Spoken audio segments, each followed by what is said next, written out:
Friends, welcome back to अंदर video. अगर आप लोग बीए सेकेंड सेमेस्टर में हैं और पॉलिटिकल साइंस पढ़ रहे हैं तो इसके न्यू बैच की क्लासेस हमने स्टार्ट कर दी है। बीए सेकेंड सेमेस्टर में जब आप लोग होते हैं तो उसमें आपको पॉलिटिकल साइंस में राजनीतिक विचार एवं अवधारणाएं पढ़नी होती है, यानी आपके पेपर का नाम है राजनीतिक विचार एवं अवधारणाएं। तो उसका यूनिट नंबर 7 का आज हम पार्ट 5 पढ़ने वाले हैं, यानी पार्ट 4 तक वीडियोस अपलोड है यूनिट नंबर 7 पर। यूनिट नंबर 7 में आपको कई सारे टॉपिक पढ़ने हैं, जैसे कि संसदीय प्रणाली, राष्ट्रपति प्रणाली, संघीय बनाम एकात्मक, राजनीतिक दल, दबाव समूह और सरकार के अंग जैसे कार्यपालिका, विधायिका, न्यायपालिका। तो सब कुछ हमने पढ़ लिया है। आज हम पढ़ेंगे संघीय बनाम एकात्मक, यानी फेडरल वर्सेस यूनिटरी। आज का ये टॉपिक बहुत ही इंपॉर्टेंट है आपके एग्जाम के लिए। इसके पहले की सारे टॉपिक को पढ़ने के लिए आप लोग प्लेलिस्ट को जरूर चेक कीजिएगा, मैं दे दूंगी लिंक आपको इसी वीडियो के डिस्क्रिप्शन बॉक्स में। पॉलिटिकल साइंस के अलावा भी हर एक सब्जेक्ट की क्लासेस चल रही हैं, तो विजिट जरूर कीजिएगा। चलिए जानते हैं सबसे पहले संघीय शासन प्रणाली क्या होता है। संघीय शासन प्रणाली के बारे में पढ़ने के बाद हम एकात्मक शासन प्रणाली को पढ़ेंगे, जो कि दोनों थोड़ा अलग है। तो चलिए पहले जानते हैं संघीय शासन प्रणाली क्या है। देखिए, जो संघीय शासन प्रणाली होती है ना, ये एक ऐसी व्यवस्था होती है जिसमें केंद्र सरकार और राज्य सरकार के बीच शक्तियों का संवैधानिक विभाजन होता है। यानी कि बहुत सारे देशों में संघीय शासन प्रणाली होती है जिसमें केंद्र सरकार भी होती है, जो पूरे केंद्र यानी पूरे देश की सर्वोच्च सरकार होती है और वो शासन करती है। और प्लस जो राज्य होते हैं, राज्य की भी अलग सरकार होती है जो राज्य में शासन करती है। जैसे आप हमारे भारत का ही उदाहरण ले सकते हैं। हमारा भारत जो है संघीय शासन व्यवस्था वाला देश है, जहां पर केंद्र सरकार भी है और राज्य सरकार भी। केंद्र सरकार में सर्वोच्च कौन होता है? प्रधानमंत्री। और राज्य सरकार में जो राज्य के मुख्यमंत्री होते हैं, जो हर राज्य में अलग अलग होते हैं और राज्य पर वो शासन करते हैं। तो जब जिस देश में राज्य और केंद्र सरकार के बीच शक्तियों का संवैधानिक रूप से पूरा विभाजन होता है, तो ऐसी व्यवस्था को संघीय शासन प्रणाली कहा जाता है। दोनों स्तर की जो सरकारें होती हैं अपने अपने क्षेत्र में स्वतंत्र रूप से कार्य करती हैं और शासन करती हैं। संघीय शासन प्रणाली जो है बड़े और विविधता वाले देशों के लिए उपयुक्त मानी जाती है, क्योंकि जब बड़े बड़े देश होते हैं, बड़े विविधता वाले देश, तो वहां पर जो संघीय शासन प्रणाली है उसको उपयुक्त माना जाता है कि राज्य की भी सरकार हो और फिर केंद्र सरकार भी हो, और केंद्र सरकार ही सबसे प्रमुख होती है और पूरे देश की जो सत्ता होती है केंद्र सरकार में ही निहित होती है। यह जो प्रणाली होती है केंद्र और राज्यों के बीच संतुलन बनाए रखती है और लोकतांत्रिक व्यवस्था को मजबूत करती है। और आप इसका उदाहरण ले सकते हैं हमारे भारत को, या उसके अलावा संयुक्त राज्य अमेरिका को, क्योंकि यहाँ पर भी संघीय शासन प्रणाली ही है। आइए अब जानते हैं कि संघीय शासन की प्रमुख विशेषताएं क्या क्या है, क्योंकि एग्जाम में जब लॉन्ग क्वेश्चन आता है तो क्या आता है, संघीय शासन प्रणाली का अर्थ लिखते हुए उसकी विशेषताओं का उल्लेख कीजिए। तो जैसे जैसे क्वेश्चन आएगा सब कुछ हम इस वीडियो में आपको पढ़ा रहे हैं। विशेषता बहुत ही ज्यादा इंपॉर्टेंट है। तो देखिए, संघीय शासन प्रणाली की बहुत सारी विशेषताएं हैं, जिसमें पहली विशेषता है द्विस्तरीय सरकार होती है। यानी कि जिन देशों में संघीय शासन व्यवस्था होती है तो वहां पर द्विस्तरीय सरकार होती है। द्विस्तरीय सरकार का मतलब कि केंद्र सरकार और राज्य सरकार दोनों होती हैं और शक्तियों का विभाजन केंद्र सरकार और राज्य सरकार दोनों में होता है।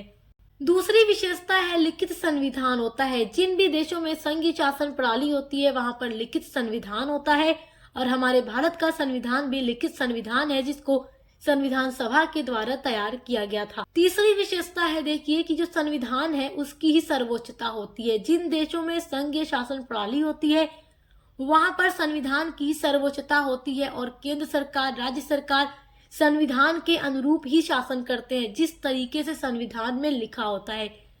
तो सरकार जो होती है, केंद्र सरकार या राज्य सरकार, तो उनकी जो शक्तियां बटी होती हैं अलग अलग, तो वो संवैधानिक रूप से ही बटी होती हैं और वो संविधान के अकॉर्डिंग ही शासन करते हैं। चौथी विशेषता है कि शक्तियों का विभाजन होता है। तो सारा कुछ आपको इसी तरीके से लिखना है, जैसे मैं आपको यहाँ पर एक्सप्लेन कर रही हूँ। आप इसको हेडिंग बनाकर लॉन्ग आंसर में लिख सकते हैं। जैसे कि अगर आपका लॉन्ग क्वेश्चन में ये पूछ दे विशेषताएं, तो आप ये सब पॉइंट हेडिंग डालिएगा और जो कुछ मैं आपको समझा रही हूँ वही आपको अपने शब्दों में बना करके लिख देना है। अब देखिए, चौथी विशेषता क्या है कि यहाँ पर शक्तियों का विभाजन होता है। किन में विभाजन होता है? राज्य सरकार, केंद्र सरकार में। पांचवी विशेषता है कि यहाँ पर जिन देशों में संघीय शासन प्रणाली होती है वहां पर स्वतंत्र न्यायपालिका होता है। जैसे हमारे भारत में ही आप देख सकते हैं कि स्वतंत्र न्यायपालिका है। और सर्वोच्च कौन सा होता है? सुप्रीम कोर्ट हमारे इंडिया में। संघीय शासन प्रणाली की जो छठी विशेषता है वो ये है कि इन देशों का जो संविधान होता है उसमें जो संशोधन की प्रक्रिया होती है बहुत ही कठिन प्रक्रिया होती है। यानी संशोधन तो किया जा सकता है लेकिन संशोधन करने की जो प्रक्रिया होती है, जो पूरा प्रोसेस होता है, काफी ज्यादा कठिन होता है। सो आई होप कि आप संघीय शासन प्रणाली का अर्थ और उसकी विशेषताएं समझ गए होंगे। आइए अब पढ़ते हैं भारत में संघीय शासन क्या है। तो देखिए, भारत को संविधान में राज्यों का संघ कहा गया है। आपका अगला इम्पोर्टेंट टॉपिक है भारत में शक्तियों का विभाजन। देखिए, जैसा कि मैंने आपको बताया कि संघीय शासन प्रणाली एक ऐसी प्रणाली होती है जिसमें केंद्र सरकार और राज्य सरकार में शक्तियों का बंटवारा कर दिया जाता है संवैधानिक रूप से। तो देखिए, हमारे भारत में जो शक्तियों का विभाजन किया गया है केंद्र सरकार और राज्य सरकार में, वो किस तरीके से किया गया है, आइए उसको समझते हैं, क्योंकि एग्जाम के लिए ये बहुत ही इम्पोर्टेंट टॉपिक है। तो देखिए, भारतीय संविधान की जो 7वीं अनुसूची है उसमें 3 सूचियां दी गई हैं। पहली सूची है संघ सूची, दूसरी है राज्य सूची और तीसरी है समवर्ती सूची। देखिए, जो संघ सूची होती है इसमें जो भी चीजें होती हैं जैसे कि रक्षा है, रक्षा के मामले में कानून बनाना, विदेश नीति के बारे में, बैंकिंग के बारे में, रेलवे आदि के बारे में जो कानून बनाना होता है वो केंद्र सरकार कानून बनाती है। यानी कि रक्षा, विदेश नीति, बैंकिंग, रेलवे आदि चीजों पर अगर कानून बनाना होगा तो उसका अधिकार केवल केंद्र सरकार को होता है और ये सारी चीजें संघ सूची के अंतर्गत आती हैं। दूसरी सूची है राज्य सूची। तो राज्य से ही आप समझ जाएंगे कि राज्य सरकार कानून बनाती है। जैसे कि राज्यों के अंदर जो पुलिस या कृषि, जो स्थानीय शासन होता है, इनके बारे में जो पूरा कानून बनाना होता है वो सब राज्य सरकार बनाती है। उसके अलावा तीसरा है समवर्ती सूची, यानी कि शिक्षा के बारे में, वन के बारे में, विवाह, शादी विवाह आदि के बारे में जो कानून बनाना होता है वो राज्य सरकार भी बना सकती है और केंद्र सरकार भी बना सकती है।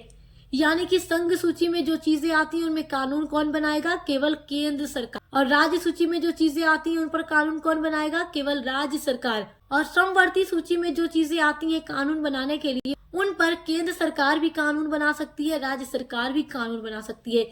और यदि दोनों कानून बनाए, नीतियां बनाए और अगर दोनों में विवाद हो जाए, विवाद की संभावना लगने लगे, तो उस पर मान्यता प्राप्त होती है केवल केंद्र सरकार को। यानी कि केंद्र सरकार जो कानून बनाएगी उसको मान्यता दे दी जाएगी विवाद की स्थिति में।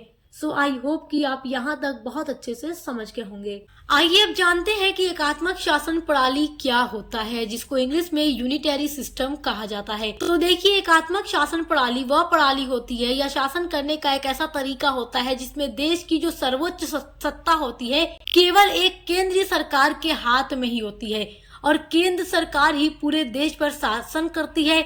अर्थात इस प्रणाली में शक्तियों का केंद्रीकरण होता है। एकात्मक शासन प्रणाली में केंद्र सरकार के पास ही सभी शक्तियां होती हैं और वही पूरे देश का संचालन करती है। और यदि इन देशों में राज्य सरकार होती भी है तो वो केंद्र सरकार के अंतर्गत ही रहकर शासन करती है, उसके अनुसार ही शासन करती है। और एकात्मक शासन प्रणाली वाले देशों में आप एग्जाम्पल ले सकते हैं यूनाइटेड किंगडम का या फिर फ्रांस का। ये ऐसे देश हैं जहाँ पर एकात्मक शासन प्रणाली है। यहाँ पर एक ही सरकार होती है जो प्रमुख होती है, केंद्र सरकार होती है और वही पूरे देश पर शासन करती है। हर तरीके की जो नीतियां बनाई जाती है, जो पूरा कानून बनाया जाता है, वो केंद्र सरकार के माध्यम से यानी केंद्र सरकार के द्वारा ही बनाया जाता है।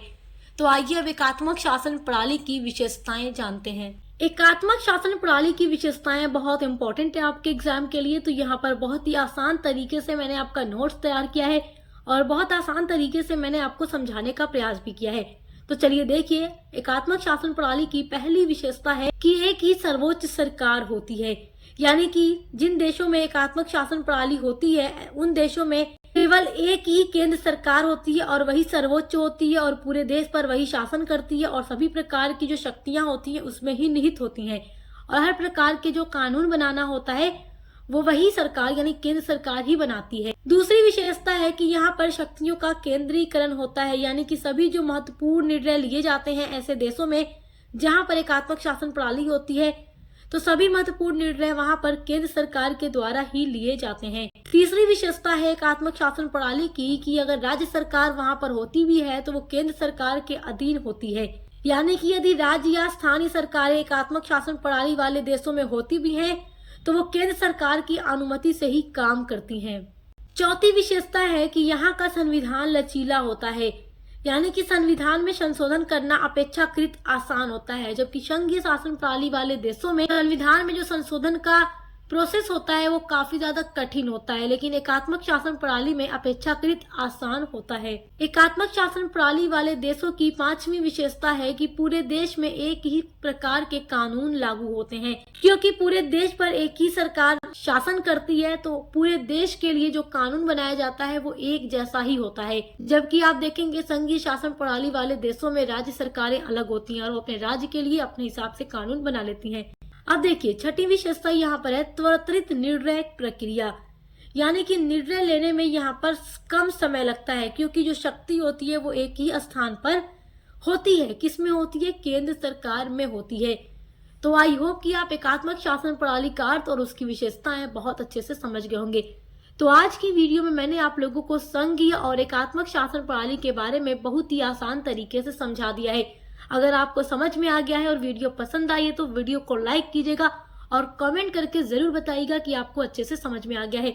और चैनल पर विजिट करके जरूर देखिएगा, क्योंकि यहाँ पर बीए के हर एक सब्जेक्ट की क्लासेस हर एक सेमेस्टर के बच्चों के लिए कराई जाती हैं और साथ ही साथ एग्जाम की तैयारी के लिए important question answer, model paper और महासंग्राम क्लासेस प्रोवाइड की जाती हैं, जिनके माध्यम से आप अपने एग्जाम की तैयारी काफी अच्छी कर सकते हैं। तो अच्छे से पढ़ाई करते रहिए। Best of luck. अब मिलते हैं अगली वीडियो के साथ।